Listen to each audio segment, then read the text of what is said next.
The Fabulous 413 podcast is funded by Ski Sundown in nearby New Hartford, Connecticut, offering bundled lesson packages including rental equipment and lift tickets. Online registration available at skisundown.com. Winter made better.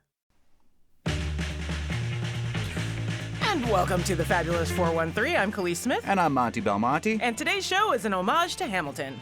How so? In that it is us having conversations with immigrants getting awesome work done. Ah, I see what you did there. Facts are facts and poems can be expanded upon, and that's what will happen when we talk with Professor Elon Stavans about the lamentation of Nezhualcóyotl. We're all going to practice it. It's a Nahuatl name of a famous poet. Nezhualcóyotl. There we go. You There we nailed go. it. Nailed it. And in a neighborhood not so far away, Salman Hamid, Mr. Universe, has his eye on a star just next door. To boldly go where no man has gone before. We are heavy today on the show with professors originally from other countries who live in Amherst, so I hope we're okay. It's time for some kitchen table astronomy with Hampshire College astronomer from Amherst, Dr. Salman Hamid, Mr. Universe, and in a universe very close by, we are talking about the universe at a bar tomorrow. That's correct. So that is Astronomy on Tap, which is organized by astronomers at the UMass Astronomy Department, or you can also say the Fife College Astronomy Department. It happens once a month, third Tuesday, if my calculation is correct. And This is the kind of math that even I can do. so March 18th, there's going to be Astronomy on Tap at New City Brewery in East Hampton, and this is from 7 to 9 p.m. And the admission is free, open to all ages, and there will be two talks, one by Professor Alex Pope, and she'll be talking about the Galaxy Eras Tour. It's me. So that would Is work. it really about Taylor Swift? It's about the Galaxy Swift. Okay. Swift Galaxy. Terrific. Swift Tuttle is the name of a comet, right? That is correct. Also named after Taylor Swift. And Tuttle. She's terrific. And then there is a graduate student, Drew Lapierre, and he will be talking about gamma ray burst, the biggest explosions in the universe. So you have these two talks, but in addition, there will be trivia, astronomy, news, and telescope viewing if it is clear. I was talking to our mutual friend, Smith College astronomer James Lowenthal. He had a bunch of Smith students on the top of their observatory trying to look at the full lunar eclipse on Thursday night, and it was like right when it was going to go into totality for lunar eclipse, the big clouds came over, and it was like, wah, wah. Yeah, I also woke up in the middle of the night to look at it, and it was not to be seen. Well, I was at a Polish bar until its closing time, so I should have looked up and seen it, but forgot to. Luckily, I didn't miss anything. But anyway, tomorrow, Astronomy on Tap, New City Brewery, East Hampton, 7 to 9, free and open to the public, and a really fun time. But what are we talking about today, Mr. Universe? Some new planets? Yes, so we keep on discovering planets. This is also, in some ways, a great anniversary because in 1995, 5 years ago. so 30 years ago, was the discovery of the first planet around a sun-like star. That People, was- I think, don't realize this. Right. Like, an actual evidence of the first planet around another star, even though we theorized this for 100 years or more, the evidence is relatively new. That's right. So that was 51 Peg. The first planet was discovered, and now we have over 5,000 planets that humans have discovered around other stars. And so I wanted to just highlight recently discovered there are 4 planets, smaller than the Earth, and they were discovered around Barnard star. And this is a star which is very close to us. In fact, we always talk about Centauri system. So that's a triple star system that's about 4 light years away. Well, Barnard star is actually a solo star, like our sun, single. And so Barnard star is like us. There were earlier rumors that it had a planet. The planet had been discovered in the 1960s, and it turns out to be not the case, and they were false. There was sort of like, telescope issues. But now, finally, astronomers have detected 4 small planets around Barnard star, which is around 6 light years away. So a little bit further away than the Centauri system.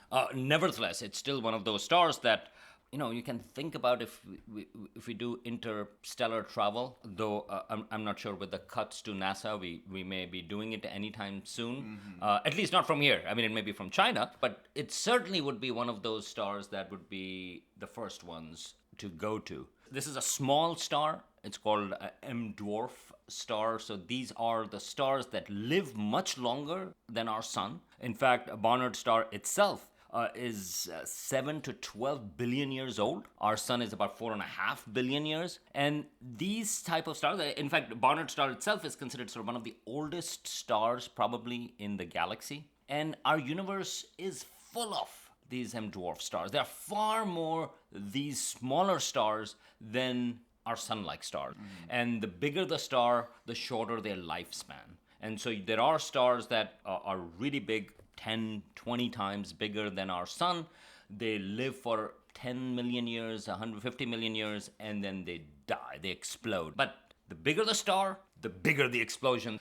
Smaller stars, they live longer and then they die quietly. Barnard star, they discovered, astronomers actually detected 4 planets around it. And if you want to go out and you go like, hey, I'm going to look at Barnard star, well, you can't, because it is actually really faint. So because it's very small. And in fact, it was only discovered in 1960 by E.E. Barnard. And these planets that have been discovered, those are orbiting very close to the star. In fact, their orbits are between 2 and 7 days. So that's their year. That's their year. And just a comparison, Mercury goes around the sun for 88 days. So this is actually very close. And one of the things that people think about is, well, is it in the habitable zone? So this is the distance from the star where water can be in liquid form. So Earth is definitely in the habitable zone, but Venus and Mars are kind of like at the edge of that. Not in this case. These planets would be too close. And so probably these are not the places where there's going to be life.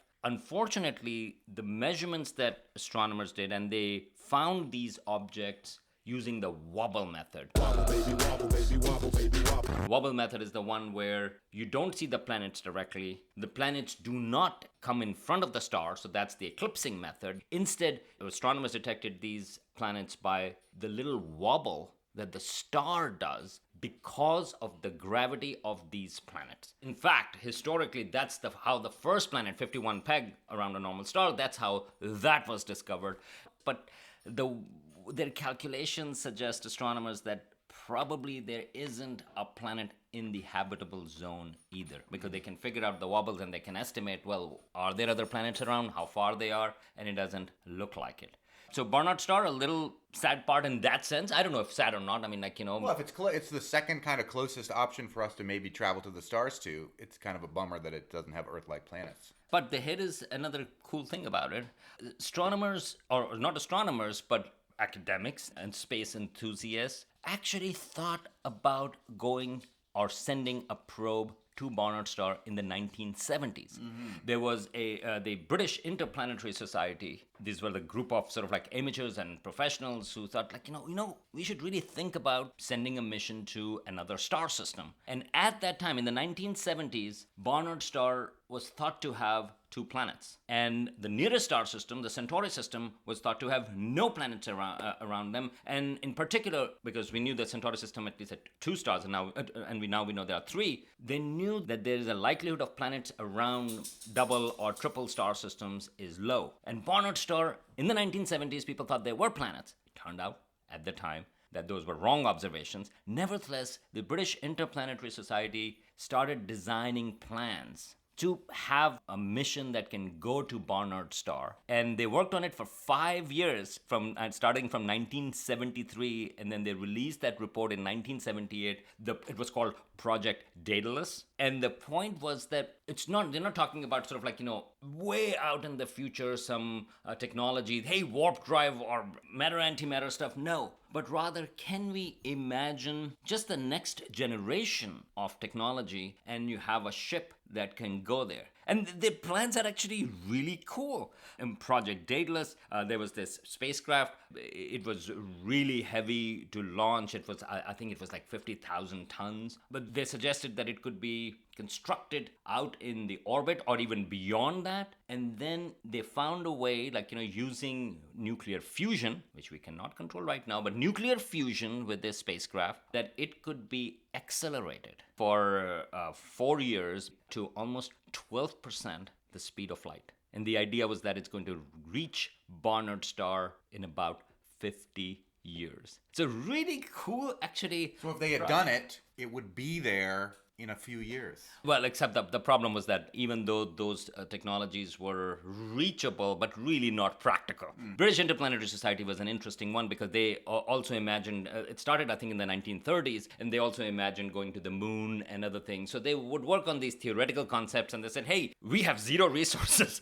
We have zero practical stuff. We have a lot of good ideas. But we have a lot of great good imagination. That's right. So Modern Star was part of that, and I think that is actually really cool. There was a movement, speaking of technology that is on the cusp of existing, and the Centauri system, a couple of years ago where they were saying we could send these iPhone-like cameras out into space and then hit them with laser beams to get them to accelerate to like a quarter of the speed of light or something like that. Is that still something that they're trying to do? Anybody working on that, or we dropped that whole project? Well, that was Project Starshot, a breakthrough or something like that. And yeah, I mean, I think that was about a tenth the speed of light. So it was also in the range, sort of like, about 40 years or so. And the idea was similar, but of course, as you see, sort of technology changes. So if you are sending a probe, why send a huge probe? You can actually accelerate a smaller thing, and similar idea, but you'll send a lot of these iPhones to them because there are small ones, and if something doesn't work, that's okay. There will be something else that's going to send us information. Project Daedalus, in fact, there were a lot of instruments that were there. In fact, they would have telescopes that would come out. They also had many probes that were going to come out. Again, good idea. No resources to make it happen. But for Centauri system, I think that would be interesting. I don't know what is the status of that project is, but I think these are plausible things, in some ways. Although, I think it will be hard to send those updates, like, Apple updates with the iPhone. I just got a new one last night on my phone. And then the new charger comes in, and then you are out of luck for that. But that's precisely the same way of thinking about it. I would have said, if we don't destroy ourselves. That was Carl Sagan's big thing, that I think humans, or whatever our descendants of human, are going to another planet. But now with DOGE in charge and killing off all the climate observations, there is a carbon dioxide monitoring observatory in Hawaii that is being closed down. I'm seriously worried about our climate issues, because apart from everything else that is going on that is horrific in terms of minorities, in terms of LGBTQ, in terms of people who are on student visa or green cards, and all of the other things that is taking place. When we are talking about these issues, you should also think about that another assault that is taking place is on anything related to climate change. Thinking about Project Daedalus, it almost seems like that was a hopeful time because you could actually see a positive future, whereas now our trajectory to even slow down climate change is no longer there. So don't get involved in any 40-year-long experiments to try to send an iPhone to Alpha Centauri, because nobody may be on the receiving end of it once it gets there. Don't buy any green bananas either, I guess. And this time I really wanted to avoid talking about the doctor thing. I thought we can talk about just science. But it's hard to talk about science because of all the cuts that are taking place. Well, we tried to end on a positive note. There's astronomy on tap at a bar tomorrow in East Hampton. Galaxy era tour Stewart over there. Oh, hi! It's at New City Brewery tomorrow night between 7 and 9 if you like Indeed. astronomy on tap. Yes. And coming up, a modern-day interpretation of Mesoamerican epic as Professor Ilan Stavans chats with us about the Lamentations of Nezahualcoyotl. Well done. There we go. You're listening to the Fabulous 413 on 88.5 NEPM. The Fabulous 413 podcast is funded by UMass Amherst School of Public Policy. Admissions now open for graduate programs in 2025. Learn how to become a changemaker at umass.edu/SPP. The Fabulous 413 podcast is funded by Window World of Western Mass, a local family business with experienced craftsmen offering wood, vinyl, and composite windows. WindowWorldofWesternMA.com. Ilan Stavans is the publisher of Restless Books and the Louis Sebring Professor of Humanities and Latin American and Latino Culture at Amherst College. His books include On Borrowed Words, Spanglish, Dictionary Days. He was on the show recently with the Mexican Jewish cookbook, which is right above my kitchen sink now, Sabor Julio. He is the recipient of numerous awards and honors, including a Guggenheim Fellowship, Chile's Presidential Medal, the International Latino Book Award, and the Jewish Book Award. Stavans' work, translated into 20 languages, has has been adapted to the stage and screen. He's also the host of NEPM's podcast In Contrast. His new book, published through his Amherst-based Restless Books, and this is where I might need your help, Ilan, is Lamentations of Nezahualcóyotl. Almost there, Monty. Okay. Almost. Nezahualcóyotl. Nezahualcóyotl. Yes. Nezahualcóyotl. Okay, 6 syllables. That's what I remember. Yeah. Nahuatl poems. How'd I do on that one? Beautiful. That part was easy.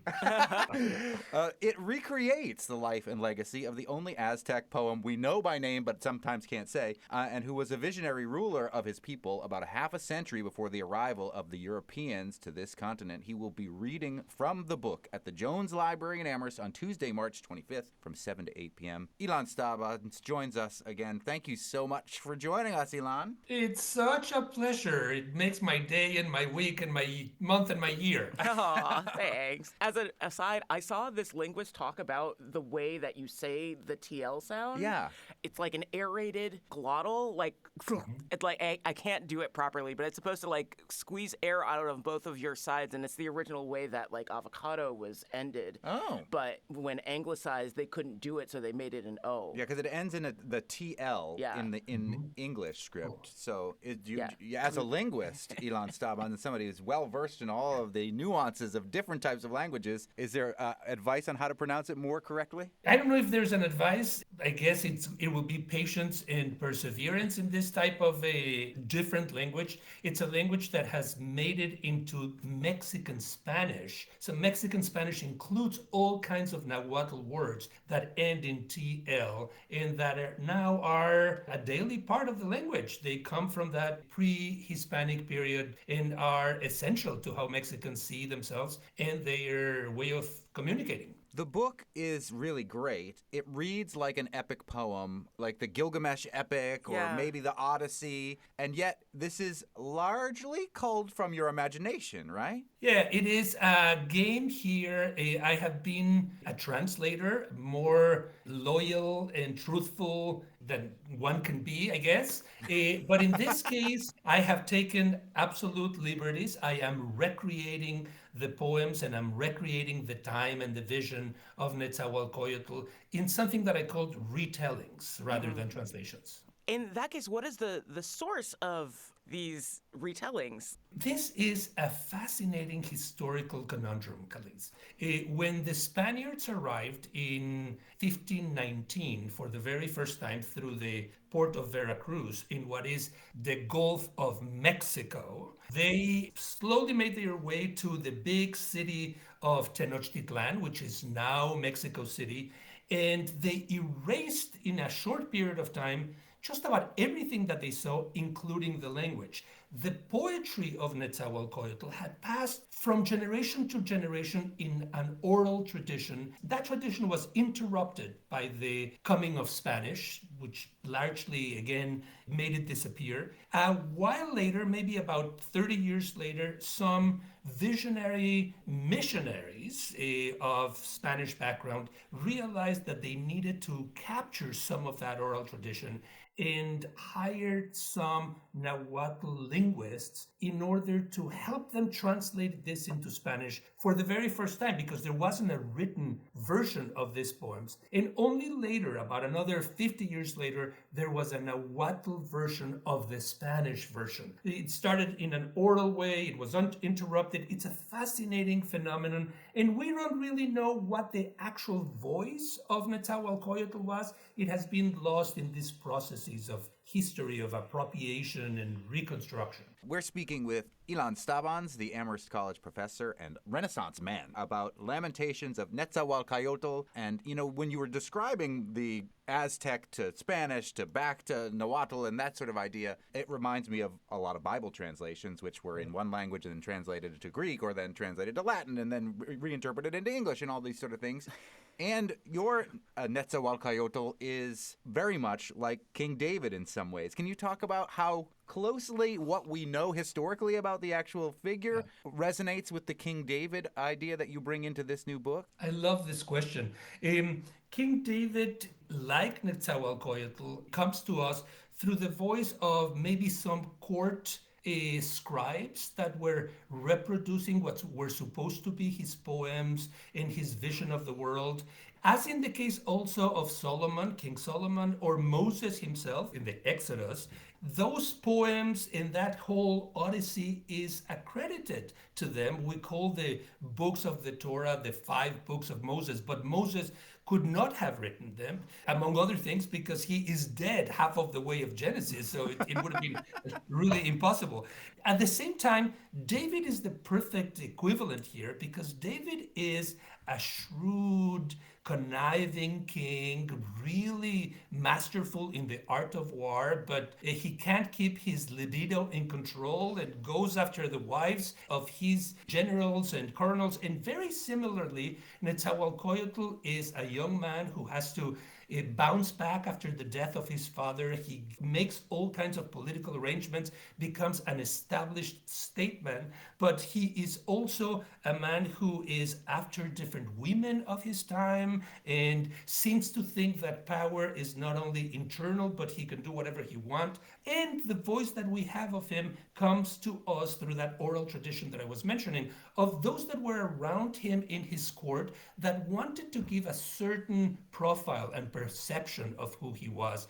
So it's the old conundrum of the major leader who had a kind of marketing group that was deciding how he should be remembered. Netzahualcoyotl also had that little focus group. And now his marketing group is Restless Books in Amherst.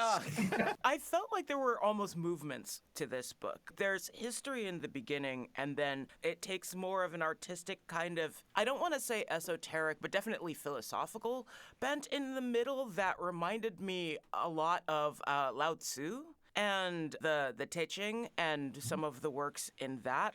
Can you talk about some of the philosophy that we find in the middle? Well, that second connection, Kalis, is beautiful. Indeed, the book begins with a chant, but then it quickly moves to a long poem where he tells his own life to his people. And most of that comes from oral tradition that we do have of the Nahuatl people reacting to the journey of their king. There's a poem called Journey to the Underworld that is the moment he is about to depart, to die, and he is telling his people not to cry, not to suffer. He's proud of what he has done. And in between, there are all kinds of poems, as you said it, that deal with philosophy, with the art of war, with cuisine, with language, his connection with animals. There's another one. He was an urban planner, and he created the first aqueduct of the Americas. He talks about his relationship with water, which he saw as circular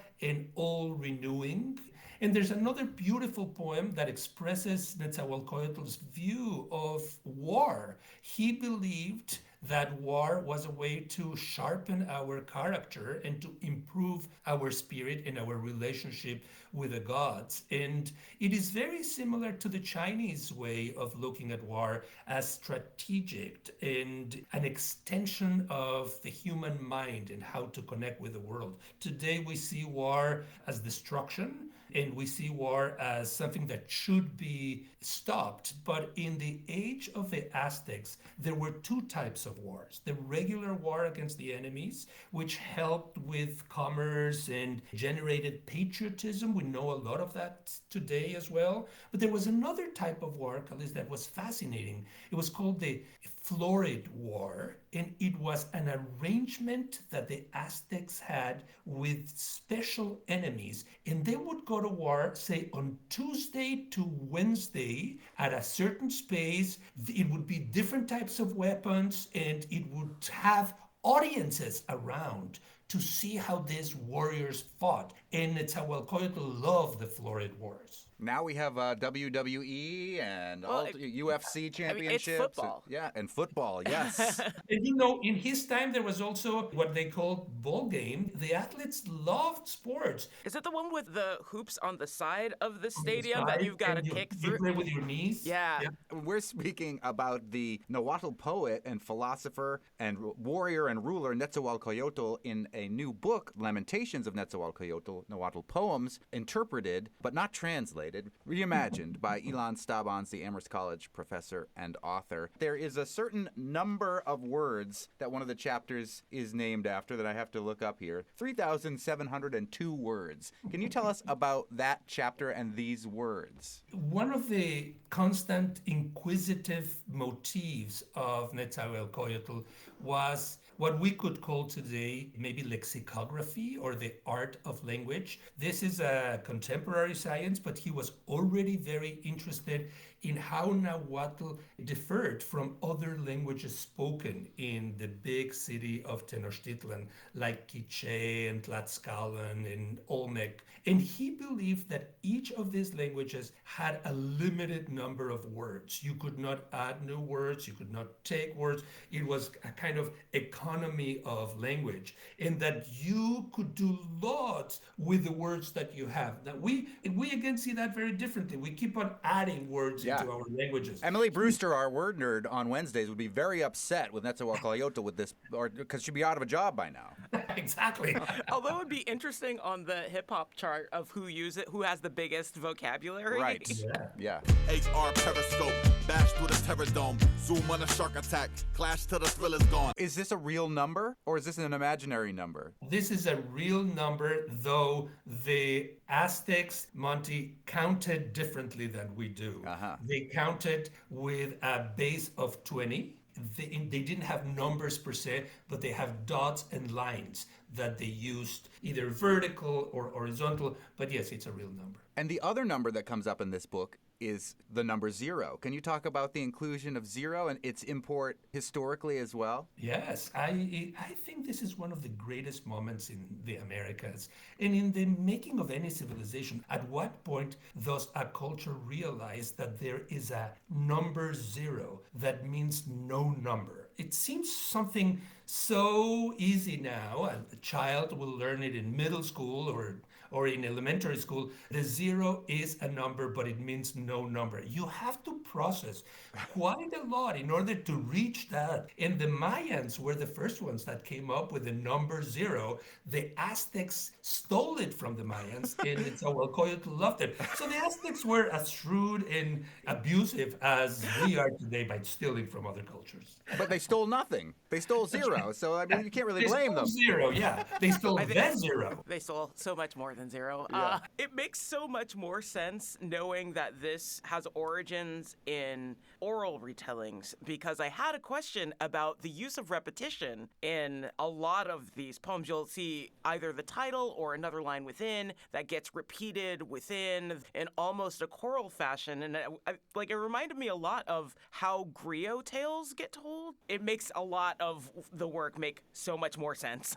I love the question again, Elise, and you're hitting something that I think is so important in the oral tradition. But through repetition, the poet or storyteller or songwriter grounds themselves by returning time and again to whatever image or leitmotif is being used. You see that in Akkadian, in Sumerian, in Hebrew, and in the early versions of English, that returning to a word or returning to a stanza, that comes from the poetry that we have from Nezahualcóyotl, that repetition. It seems that there is a dialogue that he's having with that chorus that is the people around him. And those repetitions are crucial because they remind people what the ultimate theme is. But I like so much the question because today we tell people that are learning to write, don't repeat yourself. Be careful. Use your synonyms or antonyms. Repetition shows laziness. Well, in fact, it doesn't. And repetition, when used intelligently, it serves as a marker of how you're building the music of your poem, the vision, the motifs, and it's exactly what is happening here.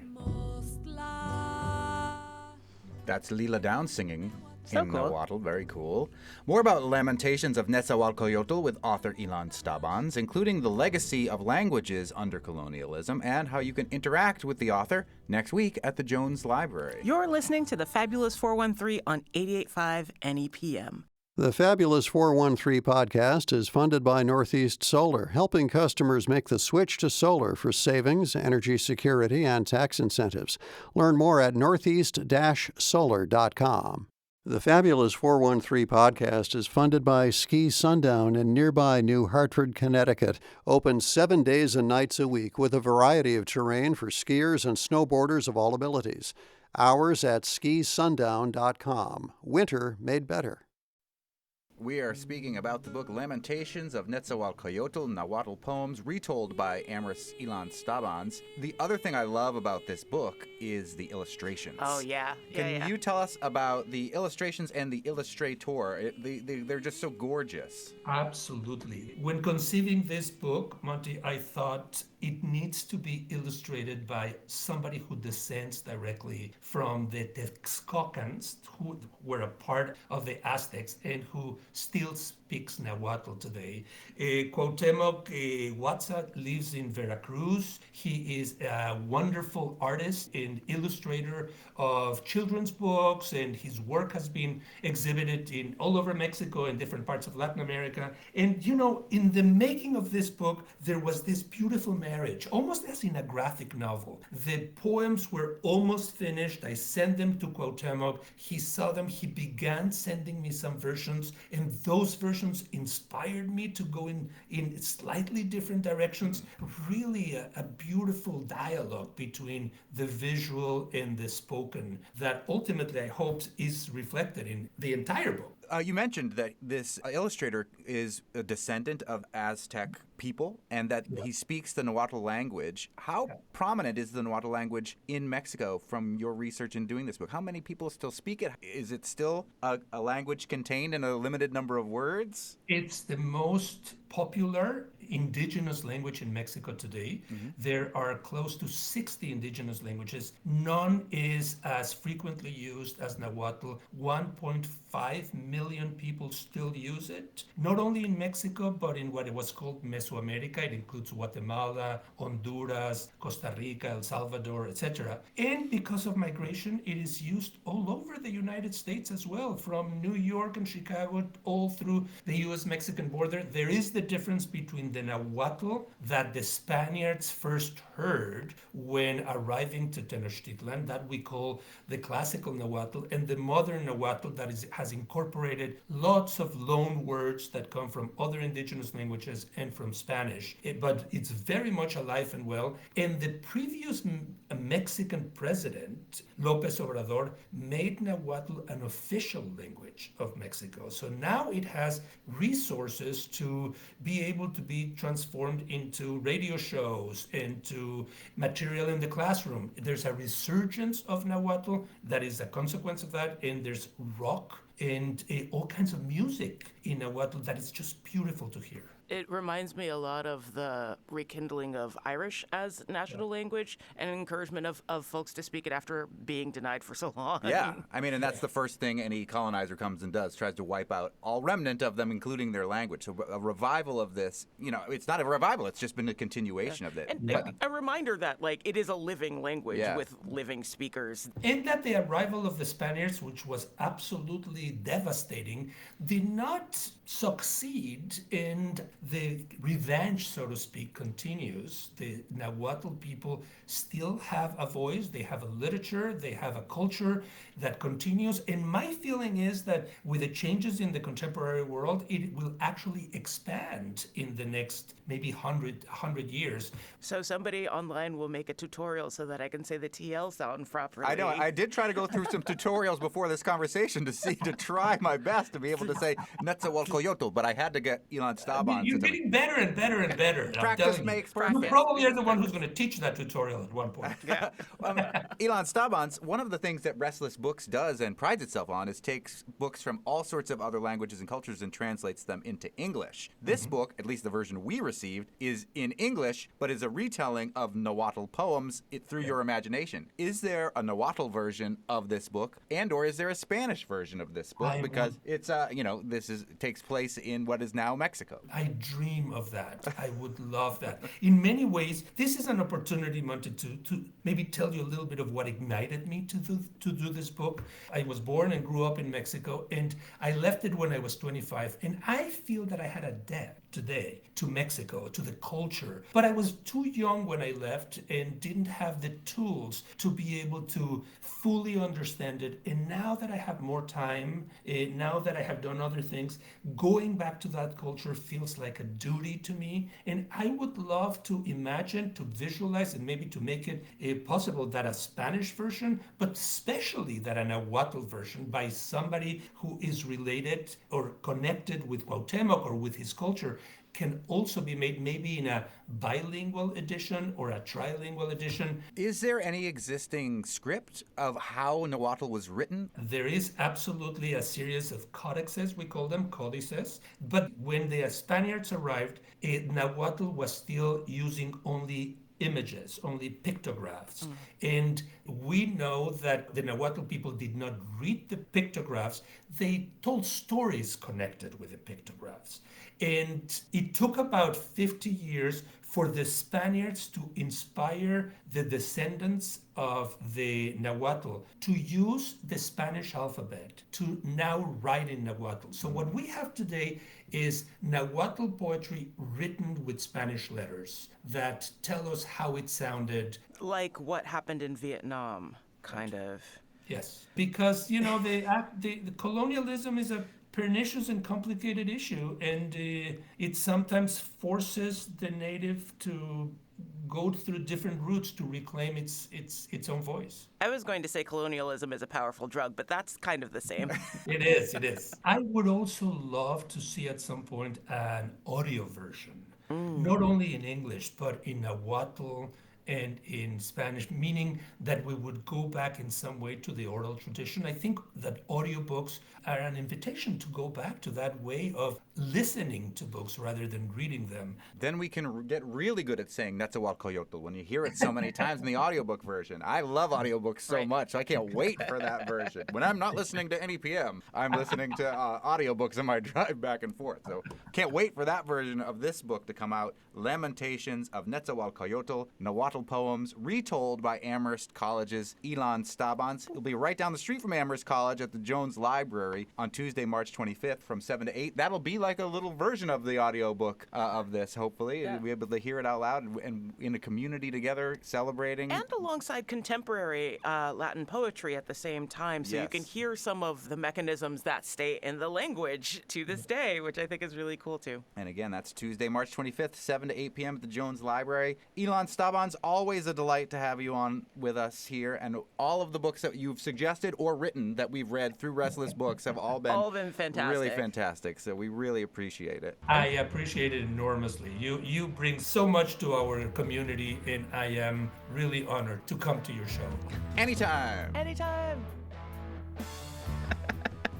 We failed to mention that today is St. Patrick's Day on the show. Which is only really kind of a thing here. I forgot entirely that it was today. I wore my green pants. I know that it's just Thayer's birthday. Yes. Yes. You're our mutual friend. It's Evacuation Day in Boston, which is the excuse for taking St. Patrick's Day off in a very Irish city where they allegedly, the British left the city of Boston in the Revolutionary War on March 17th. And not just slang for what happens after St. Patrick's Day festivities. I do think that is also probably what happens there. Or you could say that's when the Isabella Stewart Gardner Museum was robbed on St. Patrick's Day as well. So they evacuated that building with lots of, millions and millions of dollars worth of precious Makes things. sense. But yes, it is St. Patrick's Day. And if you celebrate, I hope you celebrate responsibly and have a good time. And by that, I mean, please don't drink green beer. Nobody wants that. And if the place that you happen to be at runs out of Guinness, please don't make a whole lot of complaints. Just move on to something else. Yes. Every local brewery, if you drink beer, is making something red, like Irish Reds and other things. And like some of the non-alcoholic beer people are making Irish-style non-alcoholics too. So please don't please don't harass your bar people is all that we're getting at. Right. And and don't hit anybody who's not wearing green. Yes. We both grew up in Boston. If you were to wear orange on St. Patrick's Day, you would be in big trouble. You do have a little orange in the NEPM Look, logo on your shirt. Look, I wear Oh, and you orange have orange shoes sneakers on right all now, of the I too. know. I accidentally represent the Prots Okay, all of the time. Smith. Look, and we're not getting into how I feel on Bushmills versus Jameson because I'm also on the wrong side there. There's an Onion headline today that says Irish Americans gear up for the reinforcing the stereotypes. So don't live up to that today, but enjoy yourself. And At my former employers, there was a shirt that said "Stereotype me, I'm Irish." Yeah. Irish. Sorry, everybody. Irish-ish, everybody on St. Patrick's Day. I'm half Irish, but I'm culturally more Italian. So. I mean, like, my dad's side of my family is from Appalachia, so it's in there somewhere. Yeah. Who knows? It's got to be. Well, on the next Fabulous 413, in a time where the many queer communities are under fire, Bombyx in Florence is taking another step towards doubling down on community. We'll chat with the team making rooted resilience a fixture for the Valley and the shifts they've made to keep those efforts going. And we'll have some live music from their event, too. Also tomorrow, if you've been in Hampshire County for a minute, you might have witnessed the shift from Hadley Gardens Center to the employee-owned business it is now. And we'll head to Gardner's Supply Company to see how that shift has fared so far. We'll leave you with a little Irish music this St. Patrick's Day from one of my favorites, and I think one of yours too there, Khalees. Ah, yes, the Pogues. The Pogues. I'm Monty Belmonte. I'm Khalees Smith. If you feel so inclined, become a sustaining member of NEPM at nepm.org or 800-639-8850. We'll see you tomorrow on the Fabulous 413. We kiss them as we put them on.